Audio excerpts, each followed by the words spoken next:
Hola, ¿qué tal? Aquí comenzamos el capítulo 10. Capítulo 10. Estrella. Desde las primeras páginas de este libro vengo mencionando los 6 atributos de Titue. Ya en los capítulos anteriores lo hemos visto en detalle, y como una buena y sorpresiva noticia, en este nuevo capítulo se introduce un nuevo, la estrella. Por lo tanto, no son 6 sino 7 atributos, pero he separado este último de los demás porque es el único que no podemos controlar. Todos nosotros tenemos el poder de la voluntad de decidir si queremos soñar y definir nuestros sueños a través del enfoque.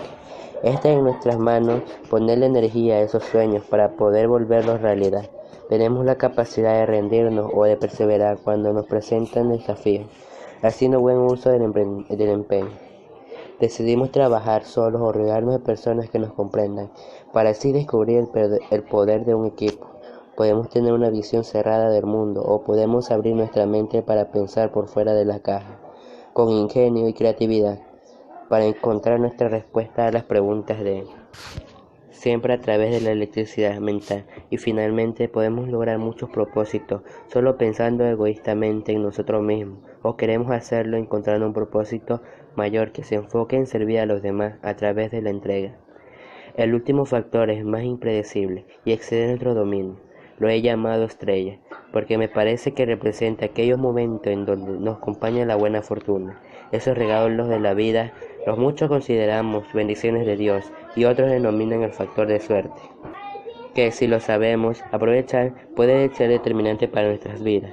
Bien que decía Harry Goldstein, gran jefe y amigo, mientras nos tomábamos un vino en la plaza de Santo Domingo en Cartagena en el año 2001. La vida es determinada por eventos de muy baja probabilidad. En 1994, cuando viví en Londres, pude aprovechar la infinita y deliciosa agenda musical de esta maravillosa ciudad que ofrece. Todos los días había un sinnúmero de conciertos para todos los gustos y por supuesto también para todos los bolsillos. Como yo estaba en condición de estudiante, buscaba lo que era económico o gratis, sin que eso significara sacrificio en calidad. Hubo semanas en las que asistía a 5 conciertos, como mínimo iba a 3, y cada miércoles invertía un buen tiempo en evaluar con conclusión e interés la agenda que salía publicada en la nueva edición, la revista Teen O. Recuerdo que un miércoles de abril no podía creer lo que veía en mis ojos, publicado en esta exita revista. Ese mismo día, a las 7 de la noche, habría un concierto en la Catedral de Saint Paul, en Londres. Era un homenaje a Andrés Lowe, compositor de grandes musicales como Cars, El fantasma de ópera y etc. Me gustaría aclarar que el teatro musical era, en aquel momento, uno de mis géneros musicales favoritos de Andrés Lowe. Uno de sus grandes representantes estaba en mi lista de conciertos deseados y significaba mucho para mí oírlo en vivo. Además, que fuera inesperado por la Filarmónica de Londres y sucediera en la Catedral de Saint Paul. Era el moño de un regalo que me daba la vida. Esa oportunidad no podía desaprovecharla. Sin pensarlo 2 veces, salí de ese inmediato y tomé el metro para llegar a tiempo a comprar las boletas. Según mi experiencia, los conciertos en la iglesia eran gratuitos o de bajo costo y no veía por qué este pudiera ser caso diferente. Llegué a la catedral e hice la fila para ingresar. Me encontré con una mesa atendida por media docena de personas que estaban vendiendo las boletas. Cuando llegué a reclamar mi entrada, una inglesita con su acento británico bien definido me explicó que aquel era un concierto benéfico para recaudar fondos para los resultados del bombo de catedral y que las boletas más económicas si se costaba 300 libras esterlinas. No sé cuál fue mi gesto, pero se pude ver cómo me miró la mujer que me atendía, y estoy seguro de que mi rostro expresaba con exactitud frustración y dolor. Sabía que podía darme ese lujo. Di media vuelta y salí de la catedral con la cabeza agachada. Fuera me encontré con una típica tarde fría de Londres. Fui bajando lentamente la escalinata de la entrada de la catedral, y cuando llegué al último escalón pensé: ¿cuándo más en mi vida se me va a presentar semejante oportunidad? Tal vez impulsado por esta idea o simplemente por el deseo desbordado que tenía de entrar, di media vuelta. La decepción para ir a pagar las 300 libras que equivalían al medio mes de arriendo en la pensión de IMCA, donde vivía en Londres. Llegué a la mesa y la misma inglesita me miró sonriente y luego me dijo, ¿qué opinas si solamente pagas 20 libras? Muy emocionado y siguiéndole la corriente le contesté, suena bien. Acto seguido saqué mi billetera y extendí un billete de 20 libras y ella me entregó una boleta. Llamó al comedor y le indicó, acompañe al señor a su puesto, sígame, me dijo este hombre y comenzó a guiarme por el corredor central de la imponente catedral. Avanzó por el pasillo hasta el lugar donde había una cadena que claramente delimitaba una nueva categoría de público. Quedé sorprendido cuando desganchó la cadena, me miró y me dijo, es por acá. Seguimos avanzando y entonces apareció el inmenso y majestuoso domo, que inesperadamente sobrevivió a los peores ataques nazis ocurridos durante la Segunda Guerra Mundial, gracias al cual nos reunimos aquella noche y surgía esa convocatoria para ser restaurado. Estaba iluminado con un sinfín de reflexiones, robotizado con colores cambiantes que iluminaban el espacio y hacían que la magia y la solemnidad natural de un templo religioso se vistiera de fiesta. Distraído para con el panorama de lo que estaba mirando, no me di cuenta de cuando habíamos ido avanzando, y de pronto la voz del acomodado me regresó a la realidad, cuando me dijo, este es su asiento, oh sorpresa. Mi asiento era el de la segunda fila de la catedral, y daba con el corredor central. Él pidió que el director estaba a escasos 4 metros de mi puesto. Los músicos de esa reconocida orquesta ya me comenzaban a ocupar sus puestos. Miré para atrás y el recinto estaba repleto. La única banca vacía era justo la que él estaba enfrente mío, en la primera fila, así que llegué a pensar que si nadie llegaba, me pasaría para allá. El oboe tocó el impecable la 440 HZ, que siempre es la guía para que la orquesta quede afinada a la perfección. Luego hicieron su gran entrada el primer violín y el director, quien nos hizo una venida respetuosa y nos dispuso para lo que sería una majestuosa velada. Dio media vuelta y comenzaron a sonar las notas de God Save King, el himno de Inglaterra, que conocí a la perfección, pues durante muchos años, todos los lunes, lo canté junto a mis compañeros en el colegio anglo-colombiano en Bogotá. Vi que las personas que me rodeaban comenzaron a mirar hacia atrás y mi mirada curiosa siguió las de ellos, para encontrarme nada más y nada menos con su majestuosidad Isabel II, reina de Inglaterra. Entrando a la catedral por el corredor central, escoltada de quienes, asumo, eran miembros de la realeza británica por su imponente atuendo y con decoraciones. Entendí entonces quienes ocuparían la primera fila, así que mi plan fue sentarme allí y quedó frustrado. Esa fue la historia de aquel concierto inolvidable donde tuve sentada frente a mis narices la reina Isabel II de Inglaterra. Esa noche, además de deleitar mis oídos con la música maravillosa y mi vista con el impotente lugar, pude descubrir el aroma y el perfume de una reina. También aprendí que hay momentos de buena fortuna que la vida nos regala sin ni siquiera pensarlo. Por eso simplemente lo tenemos que aprovechar y disfrutar. Malcolm, en su libro Orwell, que significa fuera de serie, analiza por qué hay personas que sobresalen y otras que no llegan a destacarse de manera especial. En el primer capítulo habla del rol de la oportunidad o de la suerte en el éxito individual. Describe y analiza que factores aleatorios como el mes de año o el lugar del mundo donde nacimos puede determinar en gran medida si la suerte nos acompaña en nuestra vida o no. Dice textualmente, podría parecer que muchas de las personas que lograron presentarse ante reyes se hicieron solo a una punta de esfuerzo, pero la realidad es que adicional a eso, son beneficiarias de ventajas escondidas, oportunidades extraordinarias y legados culturales que le permitieron aprender y trabajar.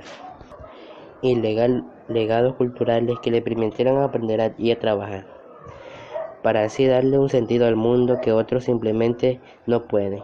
Todos sabemos que las personas exitosas son producto de trabajo arduo y la dedicación, pero conocemos lo suficiente sobre el sol que los calentó, la tierra en la que crecieron sus raíces y las liebres o los leñadores que son suerte pudieron evitar. Analiza en detalle el desempeño de los grandes jugadores de hockey en Canadá y argumenta con datos y hechos como las estrellas de los equipos son siempre lo que nacieron en los primeros meses del año. Al parecer esto sucede de manera cinemática, dando que este se ha definido el 1 de enero como la fecha corta para seleccionar a los jugadores. Por tanto, afirma que un niño que cumple 10 años en enero 2 estará jugando con otros niños que apenas cumplirán 10 al final del año, y a esa edad, en la preadolescencia, una diferencia de casi 2 meses representa una diferencia inmensa en la madurez física. Luego, el mismo análisis con jugadores de béisbol, también con niños de alto desempeño académico en los colegios y jóvenes de la misma característica en la universidad. En todos los casos, los individuos que sobresalieron tenían un talento especial, pero también contaban en una ventaja, con una oportunidad que ni se parecía ni se negara. Además de estos factores fortuitos que Galen describe con lujo y detalle en su libro, también hay momentos en los que simplemente la estrella se alinea y jugara a nuestro favor. Hace unos años, durante mi viaje familiar en Chicago, tuve la fortuna de escuchar la obertura de 1812 de Tchaikovsky, interpretada por la Orquesta Sinfónica de Chicago en el Festival Ravinia, en las afueras de la ciudad. El público estaba sentado en el césped que magnífico parque. Disfrutamos con mi familia esta velada con todo el kit para hacer un exquisito picnic que fue proporcionado por un amigo de la infancia, Luis Jorge. Antes que comenzara el concierto, tomé la revista del festival y la hojeé con interés. Así encontré una historia que me llamó la atención. Se titulaba Cuando los sueños se vuelven realidad. La había escrito el virtuoso pianista chino Lang Lang. Relataba como en 1999 al aclamado pianista alemán Andrés tuvo que cancelar su participación en uno de sus principales conciertos del festival Ravienne por razones de salud.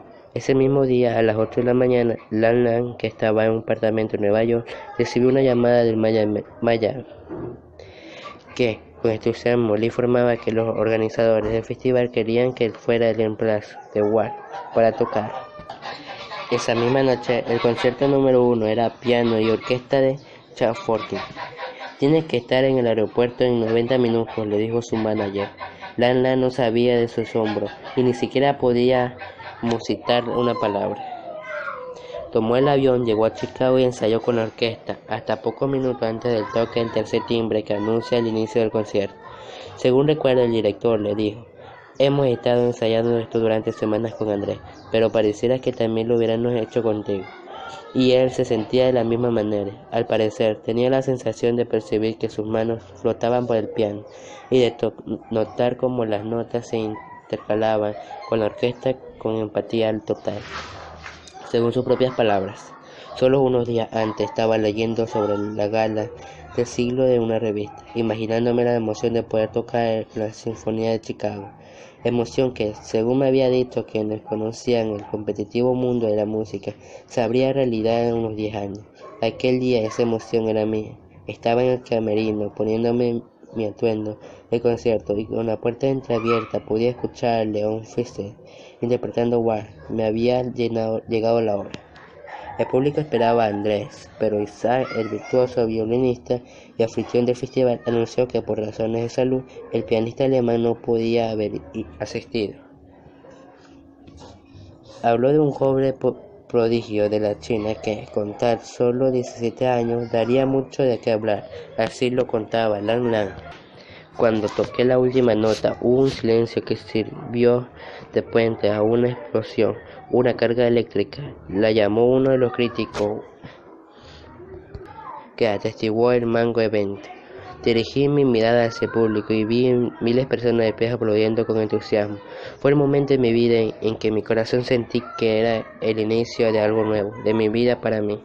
De ninguna manera pongo en duda el gran talento, la práctica y la disciplina de estudio de Lang Lang, pero es importante reconocer la magnitud de la posibilidad que le dio la vida. Este suceso, que ocurrió gracias a un golpe de suerte o de una bendición de Dios, como lo veo con claridad, aceleró su llegada a la fama y catapultó para ser hoy reconocido como uno de los grandes pianistas clásicos del mundo.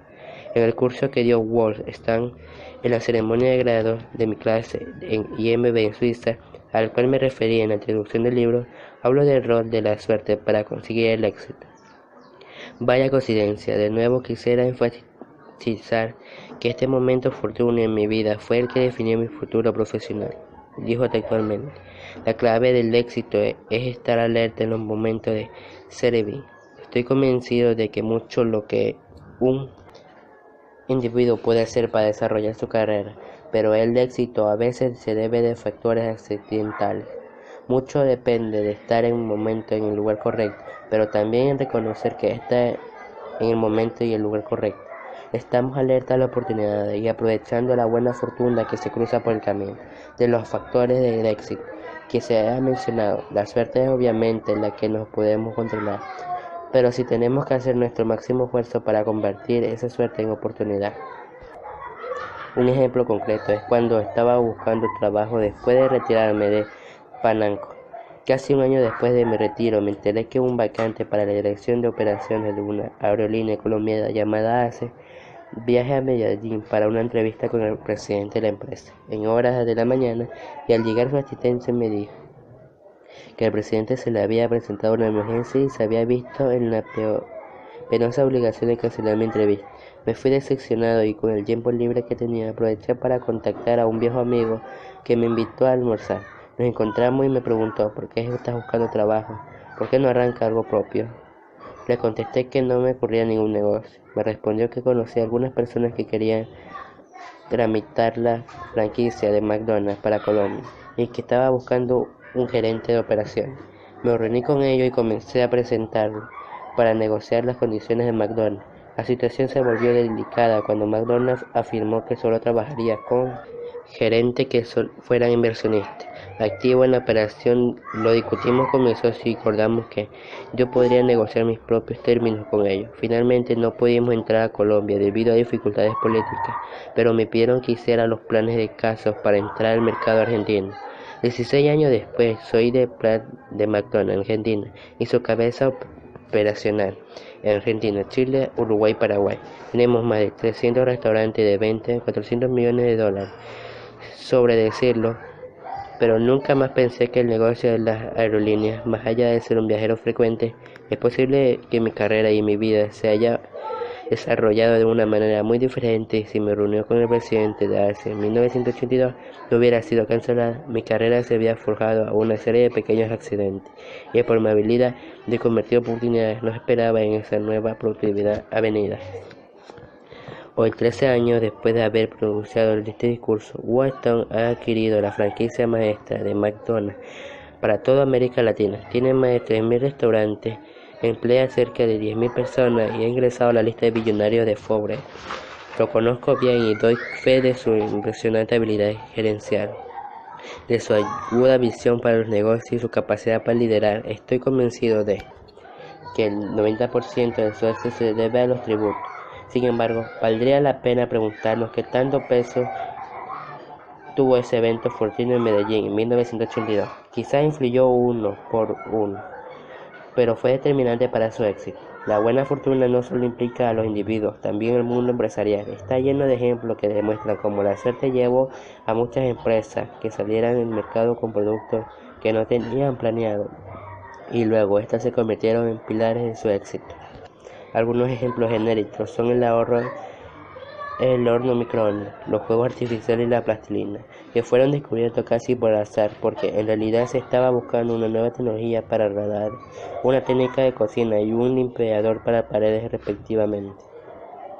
Algunos ejemplos más concretos son las Post Notes de 3M y todo su arsenal de productos relacionados. Fue creado por Arthur a partir de un adhesivo que accidentalmente se desarrolló en los laboratorios de la empresa cuando se buscaba otra aplicación completamente distinta. Otro caso se refiere a la Pfizer, laboratorio farmacéutico que invirtió millones de dólares y varios años de pruebas clínicas para un medicamento que prometía brindar una cura para desorden de la tensión arterial. En medio de las pruebas se detectó que no era suficiente para el propósito orinal, pero hallaron un efecto colateral no previsto que llevó a Pfizer a la creación de la Viagra, uno de los medicamentos más exitosos del laboratorio. Resulta admirable su visión comercial, que había sido más fácil aceptar que el medicamento sencillamente no servía para su uso original, y haber continuado en la búsqueda de nuevos descubrimientos en su proceso de investigación y desarrollo.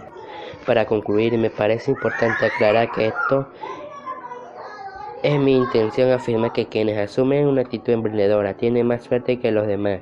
Estoy convencido de que todos somos beneficiados con oportunidades maravillosas que impactan nuestras vidas. Lo importante es estar alerta para saber cuáles son y lograr aprovecharlas en toda su dimensión. Por otra parte, hay algo que sí estoy convencido. Las personas con actitud emprendedora siempre están alertas y vigilantes para ver cuándo se presentan estas oportunidades y las aprovechan para tratar de convertirlas en situaciones generadoras de procesos en su vida. Cuando hablo de este tema en mi conferencia, ilustro estas oportunidades que llegan a nuestras vidas como un tren que se parquea enfrente de nosotros, nos abre sus puertas y nos invita a abordar. La mayoría de veces ni siquiera vemos el tren porque estamos muy ocupados quejándonos y preocupándonos por temas de temor y relevancia. Otras veces vemos el tren, pero al momento de ser invitados a entrar en él comenzamos a dudar. ¿Será que sí? ¿Será que no? Cuando decidimos esta frase en nuestra mente, el momento de enfrentarnos a la gran oportunidad, lo que hacemos con ello y tenemos la aprovechar. Es así como en medio del tibuleo y la duda, la puerta de ese tren se cierra y se va. Ese tren jamás volverá, llegará otro, pero esa oportunidad se va para siempre. Realmente pienso que la mejor forma de afrontar esta situación de oportunidad es subirnos al tren sin pensarlo dos veces. Como Lan, que no dudó en tomar ese avión que lo llevaría a Chicago a realizar uno de sus más preciados sueños. Así estamos haciendo nuestro mejor esfuerzo para convertir esa oportunidad en un momento que se puede cambiar nuestras vidas. ¿Qué es lo peor que puede pasar? Que no funcione con razón. Mi buen amigo Felipe Herrera dice, es mejor hacer oso que no hacer nada.